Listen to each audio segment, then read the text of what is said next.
അല്ല ചേട്ടൻ എവിടെയാ പോയേച്ച് വന്ന വഴിയാന്ന് ഓ തോന്നുന്നു. എന്നാ പറയണ്ടേ, ഞാൻ ആശുപത്രി വരെ ഒന്ന് പോയതാ. എന്നാ പറ്റി? പനിയാണോ?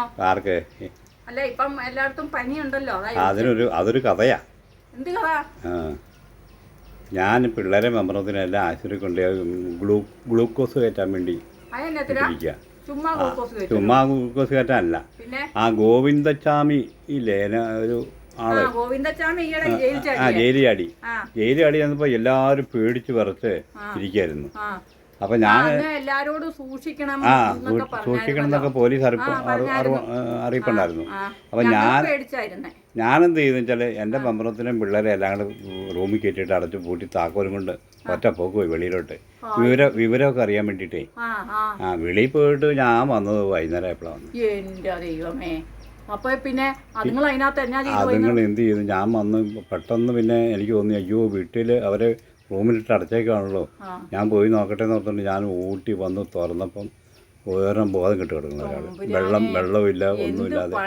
അയ്യോ എനിക്ക് ആകെ ഭയങ്കര സങ്കടമായിപ്പോയി. ഓടിയതെന്ന് വെച്ചാൽ കാര്യങ്ങൾ അറിയണ്ടേ, കാര്യങ്ങൾ വെളിയിൽ പോയാലേ അറിയാൻ പറ്റുള്ളൂ. അവനെ വാർത്തയൊന്നും വെക്കാൻ നിന്നില്ല, കാരണം സൗണ്ട് കേട്ടാവാനും കയറി വന്നാലോ നോക്കണ്ടേ. പേടി അങ്ങനെ പേടിയൊന്നുമില്ല. എന്നിട്ട് ഞങ്ങൾ വെളിയിൽ പോയിട്ട് വന്നപ്പോൾ ഇതാണ് സംഭവം. അണ്ട് എല്ലാവരും കൊണ്ട് ആശുപത്രി വെച്ചിരിക്കും. ഗോവിന്ദച്ചാമി ജയിൽ ചാടി പണി കിട്ടിയത് ഇപ്പൊ നിങ്ങൾക്ക്? പണി കിട്ടിയിരിക്കില്ല, അവൻ എൻ്റെ അവൻ എന്നെ എങ്ങനെ കണ്ടായിരുന്നെങ്കിൽ ചേട്ടനെ കണ്ട ചേട്ടൻ എന്നെ എന്തെങ്കിലും ചെയ്യുമായിരുന്നു. അവൻ്റെ കാര്യം ഞാൻ തീർക്കണം എന്ന് ഓർത്തായിരുന്നു, പക്ഷേ അവൻ എന്നെ തീർത്തേനെ.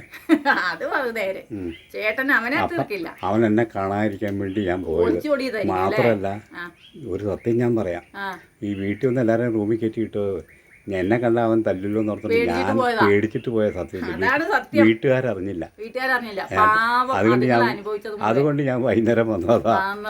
ഞാനാരും ബുദ്ധി അയാള് നേരെ കണ്ണൂരിൽ നിന്ന് ഇങ്ങോട്ട് ഇപ്പൊ അടുത്ത സ്ഥലമല്ലേ വന്നെങ്കിലും ഞാൻ വീട് അടച്ചിട്ട് സ്ഥലം വിട്ടു, ഒറ്റപ്പോക്ക് പോയി. ഭാര്യ മക്കളും റൂമിനകത്ത് പൂട്ടിക്കണ്ട ഗോവിന്ദസ്വാമി. എന്റെ ചേട്ടാ, ഈ വലിയ മതിലുകൾ ചാടിക്കടന്ന് വെളിയിൽ ചാടിയ ഗോവിന്ദച്ചാമിക്ക് ഈ ഒരു സാധാരണയായി ഒരു വീടിന്റെ കഥക് പൊളിച്ചകത്ത് കയറാനാണോ പാട്? അത്ര വലിയ ബുദ്ധിയാണല്ലോ. എന്നാ ഇനി ചിന്തിക്കണം കേട്ടോ.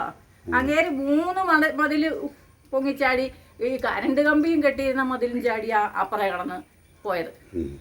അങ്ങേർക്ക് ഈ വീടൊന്നും ഒരു പ്രശ്നമല്ല കേട്ടോ. അതിന്റെ റൂമിനകത്തിട്ട് കൂട്ടി താക്കോലും കീശ വെച്ചങ്ങ് പോയ ഗോവിന്ദച്ചാമിന്റെ പിന്നെ സുരക്ഷിതമായി എഴുതിയില്ലേ? ഞാൻ വേറെ പണി ചെയ്തായിരുന്നു. ആ മാവയിലൊരു പ്ലാസ്റ്റിക് ഇങ്ങനെ നീളത്തിൽ വരച്ച് കിട്ടിയായിരുന്നു. എന്തിന്? അവൻ ഒന്ന് പെട്ടെന്ന് മേലോട്ട് നോക്കുന്നു, ഇതേ തട്ടി വീഴുവാണെങ്കിൽ പിടിക്കാന്നുള്ള ധാരണയില്ല. അങ്ങനെയുണ്ട് എന്റെ ബുദ്ധി. മീൻ പിടിക്കുന്ന ചൂണ്ട ഇട്ട് വെച്ചിട്ട് പോയതാ അല്ലേ? ആ ചൂണ്ട കുത്തിയില്ല. അല്ല വന്നില്ലാത്തോണ്ട് കുഴപ്പമില്ല. അതെ, നല്ല തൻ്റെ ഉള്ള മിടുക്കരായ നാട്ടുകാരും പോലീസുകാരും ഉണ്ട്, അവര് പിടിച്ചു കേട്ടോ. ഇനി പേടിക്കണ്ട, ഇനി ഇങ്ങനത്തെ അബദ്ധമൊന്നും ചെയ്തു വെക്കല്ലോ കേട്ടോ. പാവം, നിങ്ങൾ ഒന്ന് കാണട്ടെ ഞാൻ അവരെ. കാണുന്നു, എന്റെ ഈ ബുദ്ധിയുടെ കാര്യം പറയരുത്. ഇല്ല പറയല, ഒന്ന് കണ്ടിട്ട് പോട്ടെ ഏതായാലും. ഞാൻ വിളിക്കാം.